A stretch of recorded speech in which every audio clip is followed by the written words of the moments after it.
Hi అండి. అందరికీ ఇష్టమైన రోడ్డు మీద, బండి మీద అమ్మే గట్టి చట్నీ ఎలా చేద్దామో ఇప్పుడు చూద్దాం.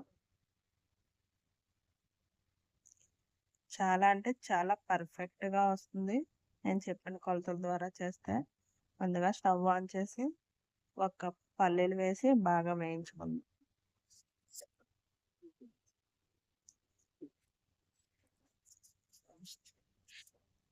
వేగిన తర్వాత ఒక ప్లేట్‌లో వేసుకొని, ఒక 4 స్పూన్ల పచ్చి శనగపప్పు, 2 స్పూన్ల మినపప్పు, ఒక స్పూన్ జీలకర్ర వేసి బాగా ఫ్రై చేసుకుందాం.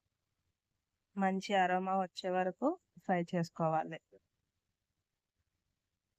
ఫ్రై అయిన తర్వాత వీటిని వేరే ప్లేట్లో తీసుకొని 4 ఎండుమిరపకాయలు, 3 పచ్చిమిరపకాయలు వేసి ఒక 2 మినిట్స్ పాటు ఫ్రై చేసుకుందాం.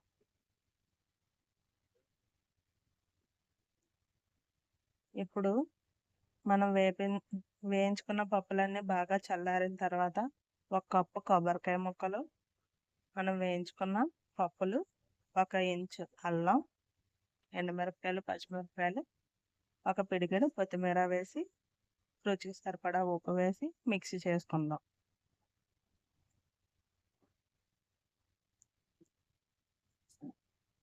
ఇలా మిక్సీ అయిన చట్నీని ఒక గిన్నెలో వేసుకొని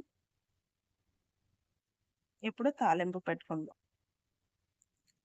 స్టవ్ ఆన్ చేసి ఒక పెనం పెట్టుకొని ఒక 2 స్పూన్ల ఆయిల్ వేసుకొని ఒక 2 టీ స్పూన్ల పోపు దినుసులు వేసుకొని అవి బాగా ఫ్రై అయిన తర్వాత 2 ఎండుమిరపకాయలు,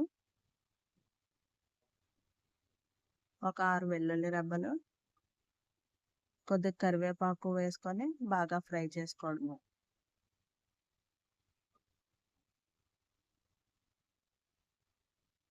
ఇలా ఫ్రై అయిన ఈ తాలింపుని మనం తీసుకున్న చట్నీలో వేసి బాగా మిక్స్ చేసుకోవడమే. అంతే అండి, ఎంతో టేస్టీ అయిన గట్టి chutney ready. Thank you for watching.